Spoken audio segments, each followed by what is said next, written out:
Hi, it's Casey of SMDC, and for today's video, we will learn how are we gonna earn from every property investment that we have here in the Philippines. So if you are an investor or if you have a property or a condo here in the Philippines, or hindi mo talaga maintindihan kung bakit ba sila nag-i-invest o bumibili ng mga property, lalo na mga condo dito sa Philippines, you may continue watching. Before that, please do click like and subscribe to this YouTube channel for you to learn more of the properties here in the Philippines. Okay, back to business. How can I earn with my investment or with my property, with my condo in the Philippines?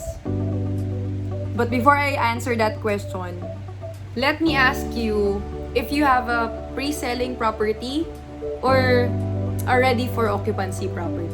When you have a pre-selling property, you bought it when the property is on its groundbreaking or it's on its introductory price. Meaning, wala nang mas mura pa sa price na yun. Dahil yun yung first or introductory price niya.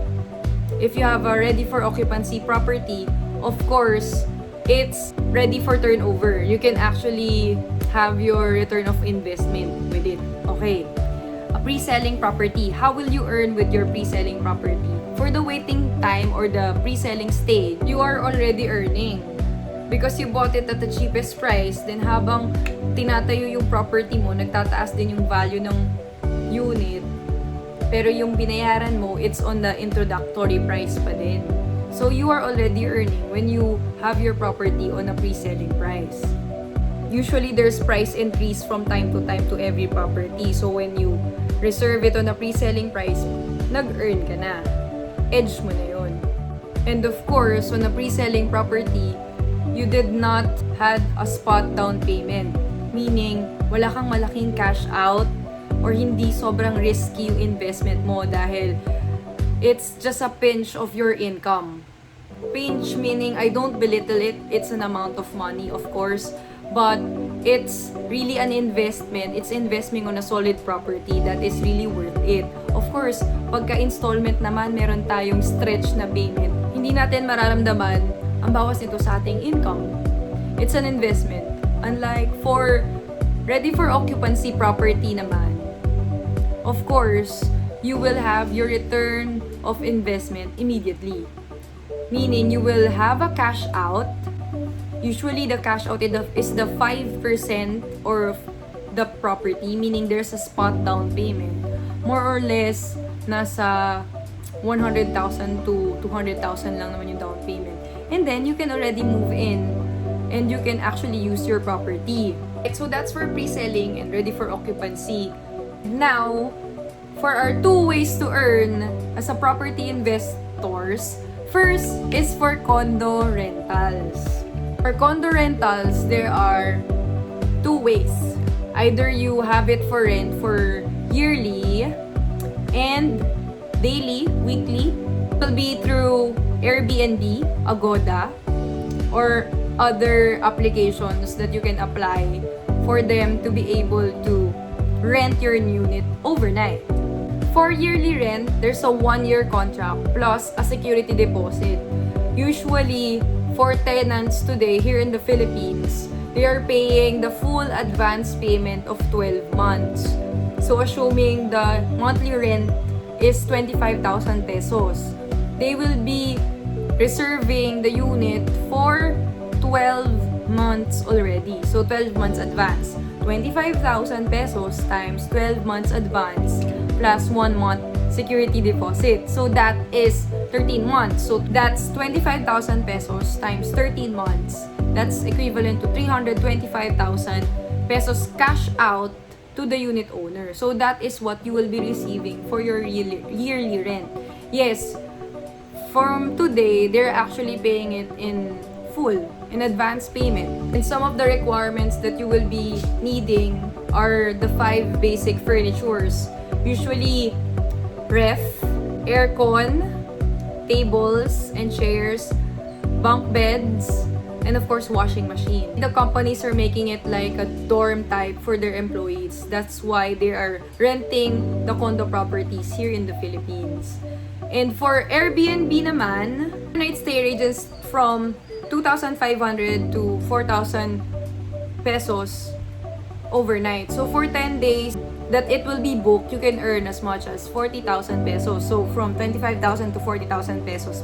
Of course, we won't settle for 10 days because we are wanting for more people to book our property. So that's one thing. But of course, you would interior your property so that it will be a hotel-like for them. Second way to earn is through condo flipping or yung buy and sell of your property. May it be through the down payment stage or pre-selling stage or even when you're on your home loan payment. Pag malapit na tayo matapos sa ating down payment, pwede na natin itong ma-transfer of rights. Within that stage, pwede natin siyang ma-transfer of rights. Meaning, na-transfer mo yung rights mo to another unit owner. Meron lang tayong fees from SMDC with that. So from your down payment, total down payment amount, you can actually have your markup, and from there you can earn. And assuming that you're on your home loan stage, what you'll do is to compute the total amount of your cash out, the total amount na naibayad mo sa property and sa bank. Once you total it, you just add a markup for you to earn from. That will be the amount or your selling price. Then the next buyer will be the one to loan or to pay for their condo. Do this condo flipping because of the high demand once the property is ready for turnover. So if you bought it on pre-selling, the property is ready for occupancy and there is no available units, pre-selling units because it's sold out. So they will buy from you, the one who bought the unit first or who bought the unit on a pre-selling price. And people will have a demand for the property because they're already seeing it. May condo pala dito. Then when they inquired, sold out na pala. So they will buy from the first unit owner. So it is effective. So again, you will compute your total cash out plus a markup. Then you sell it. Then the next buyer will be the one to pay for the remaining balance. May it be they applied for loan or they put a cash out on it. And then, they can actually turn over from it because the property is already built. So that's two ways for you to earn. You rent it out and you buy and sell it. It's easy to actually present and say it, but when you're gonna do it, all you need to do is to actually advertise it because this is business. We do our part as unit owner to advertise and to communicate to new buyers that we have a condo for sale or condo for rent.